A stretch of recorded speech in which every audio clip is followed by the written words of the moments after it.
cried out, screamed at the sky in anger, in pain, you know? Like, if there's a God,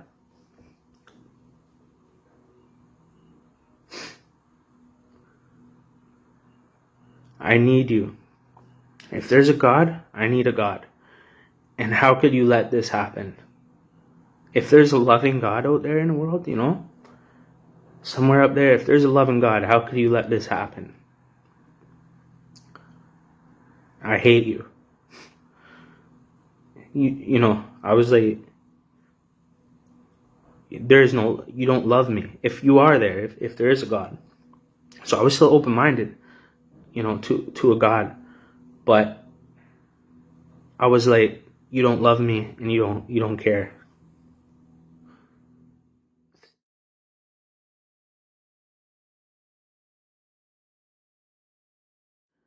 I never grew up in a religious family or anything like that. I'm a street kid, you know what I mean? My parents were drug addicts, pill poppers, and alcoholics, you know what I'm saying? I grew up, my dad was a pen timer. He did 10 years in Collins Bay Penitentiary. He died when I was 18 years old, when I was in maximum security provincial jail in Hamilton. It's called Hamilton Barton Jail. You can Google it. It's a pretty savage place. And you know, God saw my brokenness, you know, and heard my cries, you know, and he came to my rescue. He did things that I can't prove to you. I'm just gonna I'm gonna share my story with you.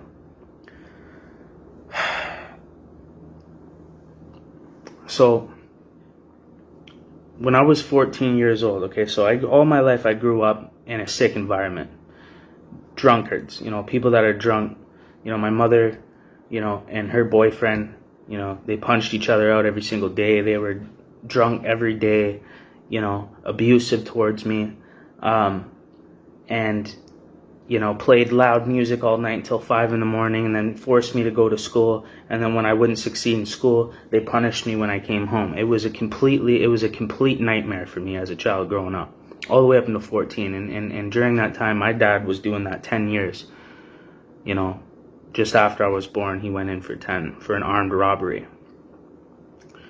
So I had a rough go as a kid, you know, a lot of trauma. But God saves the broken. You know, he comes to the rescue of the broken and the lost. He left the 99 sheep to go save the one. So in a sense, I'm blessed because of what I went through, you know. God rescues the lost, man. That's what he does. And he can do anything in your life, you know. I've overcome everything. Homelessness, addiction, alcoholism, jail, you know, so many different things. You know, weed, many different temptations that I grew up in that were normal, that were embedded into my life as a child and as a teenager. When I was 14 years old, I ran away from my mom's and her abusive boyfriend because they were drunk every single day and they wouldn't stop abusing me. And I had to escape. I grew up in a big city called Hamilton, Ontario. You know what I mean? It's a pretty big city. It's 30-40 minutes away from Toronto, GTA, you know. And, you know, that's the largest and oldest city in Canada. And, you know, so city life, there's a lot of sickness out there, you know, there's a lot of evil out there, you know what I mean? A lot of gangs, a lot of gun violence. So 14 years old, I ran away. My dad was out of jail at the time, and he was living with his wife. Now, he married somebody else. And there's a whole serious story attached to that I haven't came out about yet publicly. I might wait for that a little bit. Some pretty serious things going on with that. His wife. Anyway, so I ran away and I ran to him, and he was living with her, and they had a 2-bedroom apartment on 170 Sanford South Avenue in Hamilton, Ontario. And my dad has a history, obviously, of jail, addiction, alcoholism, violence, everything, right? But at that time, he was doing good, and he was married, and he was doing well with his wife. I wouldn't say well. I think they were both on disability. They were both on disability. My mother, grew up. I grew up. I was like a welfare baby. My mother was on welfare. My mother actually, no disrespect to my mother or dishonor to my mother, but at one point in time, my mother was a stripper. And that just goes to show you. I just want to let you understand how dark my past is and how I grew up and how God took me and did something completely different with me and broke the generational cycle that my bloodline and my last name was attached to, the darkness that I come from. People don't understand why I am the way I am and why I struggle with sin. But so anyways, so I moved in there. My dad was trying, he was trying. I started going to high school. Sir John A. Macdonald in Hamilton, Ontario was the high school I went to. I didn't really go, to be honest. I'll get there. I was pretty much across the street the whole time, smoking blunts and drinking 40s of Old English, skipping school and getting, stealing cars and driving them to school and picking people up. So, but anyways, that's the lifestyle I lived because I grew up like that, and I was broken and I was hurt, and it all started to come out. But anyway, so he's getting me to do my homework. He's trying to help me, you know what I mean? But he went back out in the streets. He started doing drugs again. He started drinking again. He came home drunk. He started being abusive to me and his wife, in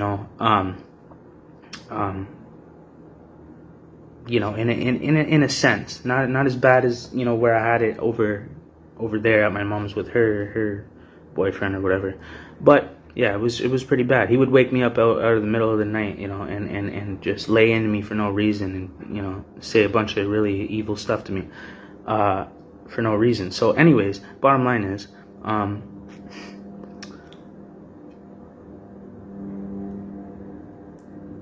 when I was so anyways, so his wife left us with the apartment, and my dad started selling drugs, started selling drugs. He was doing drugs at the same time. There was a bunch of pen timers in there, a bunch of huge, big black guys. There was gang members in there. They were coming to buy product. A bunch of Crips from OC, Oreo Crescent in Hamilton, Ontario, the East End.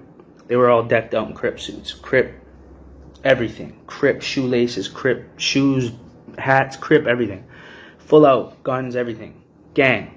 You know what I mean? They came in, they were posted up, and they were in the kitchen, and they're cooking coke into crack cocaine in front of me, and I'm, 14, 15 years old, and I'm going in the kitchen to make a peanut butter and jam sandwich, and they got baking soda and cocaine and guns all over the table. So that's how I grew up. And what happened was we got raided. The cops came and kicked the door in, right? And guys are literally that don't even smoke drugs. They're trying to smoke the crack to get rid of it, flushing it, trying to hide everything, and we got raided. They all got booked.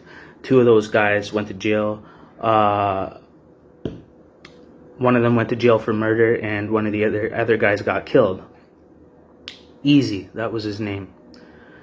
There was another guy named Dallas Borg. He used to come over. He died in jail too, in Barton jail, from an overdose. Rest in peace. But that's how I grew up. And what happened was, actually, we got evicted. We actually broke back into the apartment, me and my dad, so we had somewhere to sleep, because I'm homeless at this point. My dad's homeless. He's on drugs. You know what I mean? I can't remember what happened, why he didn't go to jail, or if he did go to jail. I can't really fully remember what happened in that situation, because I guess some of his buddies there got caught with the burner and like some other large amounts. I think they took the rap for him, actually. I think that's what happened. I think they took the rap because he had a son and they felt bad. So they're like, yo, Dougie, I'll hold that down. Take care of your kid, So that's what happens, right? And so we broke back into the apartment because we had nowhere to sleep. We're sleeping on the floor, you know what I mean, in the winter time. And then my dad just disappeared. He was out downtown, running around in trap houses, doing needles. I saw him inject, heroin, and he was melting Oxy 80s down before they restructured the pill, the green Oxy 80s, way back in the day when you could actually melt them down and inject them. They changed the formula, the structure of those pills, so you can't do that no more. I don't even know now. This is so long ago. I'm 30 years old now. This is when I was like 15, 16. So anyways, bottom line is my dad, he had me selling drugs for him. I was selling drugs. I was kicking in doors, robbing people with, people, that he was affiliated with and stuff like that. And then the streets inherited me. I started, I had to survive. I had nobody, and I wasn't going back to the abusive house that I grew up in, and the manipulation. So bottom line is I started selling drugs. To survive. Ecstasy. One of his friends hooked me up. Gave me a big bag, like 300 ecstasy pills. And then they taught me how to, cook coke, sell crack, stuff like that. They set me up, put me in a trap house on Emerald and King Street, downtown Hamilton. I was in there in that building. And I was sitting there, and, there's, drug addicts coming in, and I would serve them all day. They would post up, and they would put me in certain spots, give me the work, get rid of that, come back to my spot, hit me up, and then we'll load you back up, and you go back in. So I kept doing that over and over again. And, then I kind of broke off. I did my own thing, started stealing cars, doing B&Es, breaking and enterings, which I've been charged for on my criminal record with breaking and entering with intent, which means you broke in to basically kill somebody. Yeah.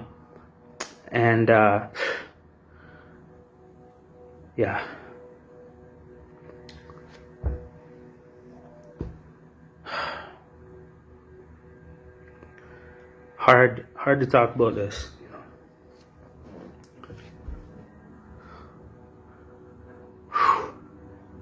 But I have to get the message across. A lot of trauma attached to this, But anyway, so stealing cars, went to jail for stealing cars. Actually, I was on a run. I went to jail multiple times for stealing cars and doing B&Es and possession of drugs and weapons, stuff like that as a youth. Not even, this is before 18 already, So actually, me and my dad ended up doing a lick. We hit a score that it was his, and he brought me along. And at the time, he was at some trap house with some, there was a woman, and she was a prostitute. She was selling herself for money, and she was doing drugs, and I was there, and they were smoking crack in front of me and doing needles, and I was exposed to that. So, so we hit a lick. We did a crime together and robbed a business together, and we cleared the whole place out, going back and forth all night until 5 a.m. We had these recycling bins full of stolen stuff that we filled up, and we're walking down Main Street in Hamilton, Ontario, at 4 a.m. Cops pulled us over, and just questioned us. And my dad's like, "This is my son, and we're moving right now, actually, and I got evicted, and we're trying to transport everything." Is all night we've been doing this. So anyways, we got out of that. We got away from them, but they actually came in the morning and raided the spot. And he took the rap. And the cop said, "What is this, some type of father-son program you guys got going on here?" And my dad's like, "My son has nothing to do with it, and he had no idea what was going on. And, he was just wanting to visit me, and unfortunately I pulled him into this." So he got 3 years for that. I think it was like 15, 16, 17, 18. Yeah. I think I was 15. I was 15. He got 3 years for that. And in that 3 years, that's when I'm doing all the stealing the cars, B&Es, selling drugs, everything like that as well. That was the lifestyle I lived. I was lost. I was sleeping in stairwells and 10, 15 story apartment buildings and stuff like that. I had nowhere to go and nowhere to sleep, and I had to steal, and I had to kick doors in, or I had to sell drugs in order to eat and put clothes on my back. Nobody was going to take care of me. The homeless shelters for the youths and the group homes were even worse and distorted than it was. I was better and safer by myself in the streets, sleeping on somebody's back of their balcony. than to go to a shelter for a youth or a group home, because, you know, those kids will punch you out, stomp you out, and just rip your shoes off your feet. So that's how it was. And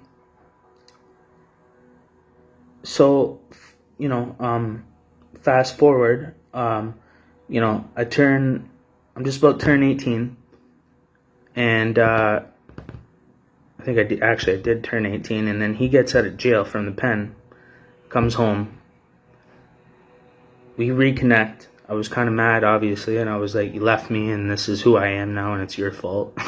You know, and he tried to fix it, and he was like, I didn't want this to happen, I was on drugs, whatever, you know. And so we bonded again, and we're drinking, you know, strawberry wine and smoking joints together, and we're chilling. And then I get a warrant for my arrest, you know.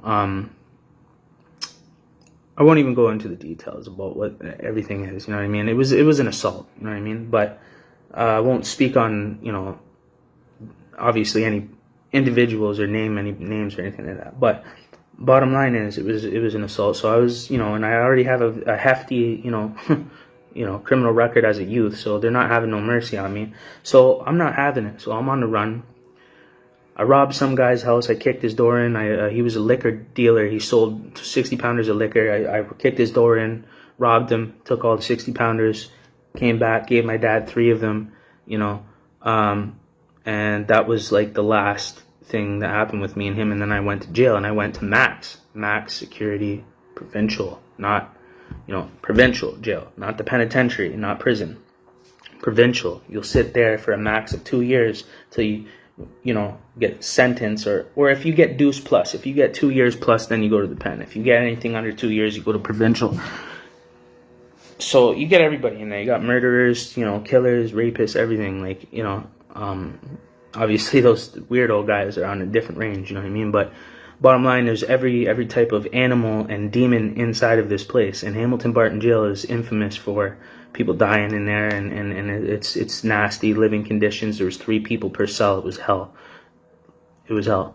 And, you know, actually, I forgot something. When I was a youth, when I stole a car one time, so I don't want to get too carried away with my background and my story, but the purpose is to tell you how God intervened in all this. So, actually, when I was a youth, I think I was like 17, I think it was like the last time I went to jail as a youth, and I went to GR Force. Look it up. I don't even know if they still exist, but it was an open custody youth jail. So, you know, I went there, and just before I got booked, I remember, you know, being worn out, on the run, warrants, 17, running, hiding everywhere, cops chasing me, everything, and I'm getting away, and I'm tired, and I haven't eaten, I got nowhere else to run, nowhere else to hide, nobody will take me in, got nowhere to go, nowhere to sleep. And I remember just screaming at the top of my lungs to the sky and saying, crying, you know, how could this happen?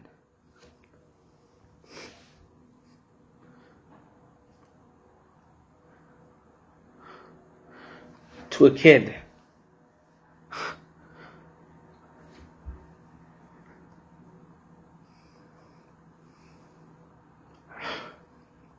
I was failed.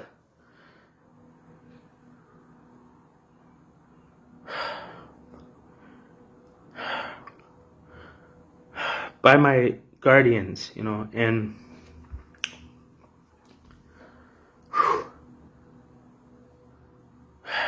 I was failed. Cried out, screamed at the sky in anger, in pain, you know. Like, if there's a God,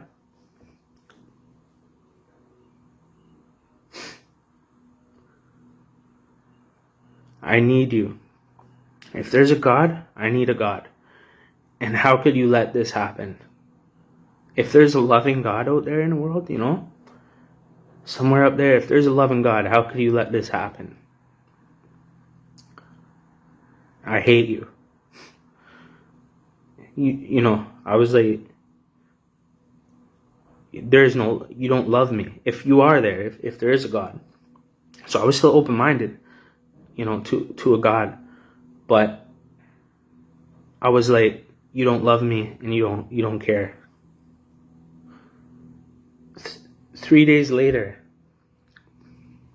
and I'm in an alleyway screaming at the sky. Like, people came out and they're looking at me like, wow. Cursed God out. I did. I swore at it. I said everything. 3 days later, there's significance about 3 days. Jesus died and was resurrected and raised from the dead in 3 days. These numbers are very significant, the way things played out and all this. 3 days later, I get booked. I go to jail. Open custody jail, youth jail, GR Force. Look it up.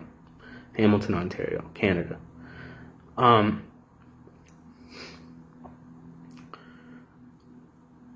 There's a Bible in my cell. When I go to my room, there's a Bible on my bed. So I was like, whatever, right? Like, in jail, they use the paper in the Bibles to, like, roll up tobacco and things, and you know what I mean, that they get, that they bring in. Somebody brings in, they hoop it up their ass, and they bring it into jail. Yeah, that's really how it is, for real. Not, they got it in a condom inside of one of the Kinder eggs back in the day. That's how they get stuff into jail. Anyways, that's a different story. But anyways, so there's a Bible there, and I'm like, and I'm thinking, like, I'm mad. I'm a mastermind criminal at this point. You know what I mean? I got it figured out. So I'm like, I'm gonna decipher this book. I'm gonna break it down. I'm gonna decode it. I'm gonna prove that it's not right. That was my mentality at first. And so I started reading it. Every page of it, man. I'm reading it, and at some point when I'm reading this, it took me in further and further. At the beginning, it was boring, super boring. It was like naming all the Abraham, the brother of something, sister, the cousin, brother. I'm like, this is whack. I'm like, there's nothing in here at all. I'm like, so I'm just going through it, and yeah, and then something hit me like a ton of bricks. I read something when I got to the part about Jesus.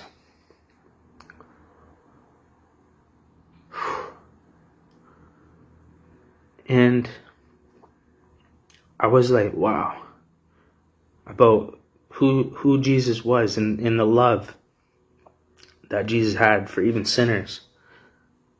And I thought, this guy's a real guy. He's a real dude. He's a real G in my mind as a criminal youth. But so something happened to me.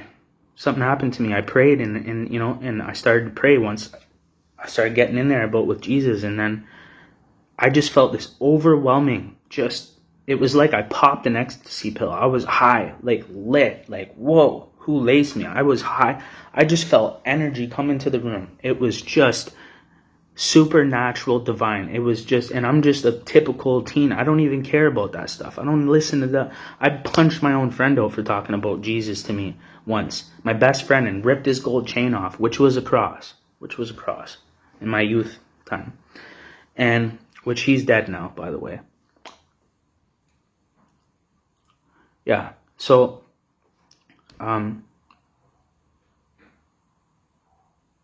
there's a lot to this story. My dad died. My cousin overdosed. My best friend died. My other best friend went to jail for like 10 years. My first love died.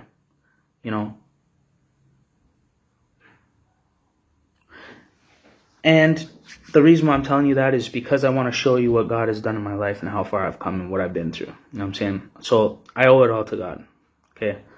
Before I even read the Bible, I experienced God in a way He proved Himself to me. And this is the process. And also, before I even believed in a God, I knew there was a devil and I could tap into his energy. I knew Satan was real. I was doing evil stuff and getting away with it. And it was because I was tapping into his energy. So, anyway, something happened to me. I don't know what it was. But when I looked out the window, I saw the whole world differently. I don't know what it was, man. He changed my heart. God gave me the Spirit. I prayed for it, the Holy Spirit. And I said, God, I don't want to live this life no more. I was like, help me, And that's when I just felt the presence of God come in and just put His love on me. It was weird. It was like How do you feel love like that? It was just overwhelmed. Like, it actually felt like, have you ever felt static electricity? Like, where, you know, you rub your feet on the ground and then you go like this and you can feel static electricity and it shocks you or whatever. It was like that coming from the corner of the room, and it was coming closer and stronger and closer. And I'm looking up at the corner of the room praying, like, and I could feel the love of God coming into the room. Like, it was like, and at this point I'm in jail, like, you know, and I wasn't like doing drugs or anything like that. You know what I mean? I wasn't under the influence. I was cleared out at that time. You know what I mean? I was clean, sober, fine, perfect, not withdrawing or any weird stuff like that. You know, I wasn't tripping. This was happening. God let me feel his love. He placed his love on me. He heard me when I cried out to him, and it hurt him, you know, and he showed his love to me. And ever since, I haven't stopped. God has been in my life.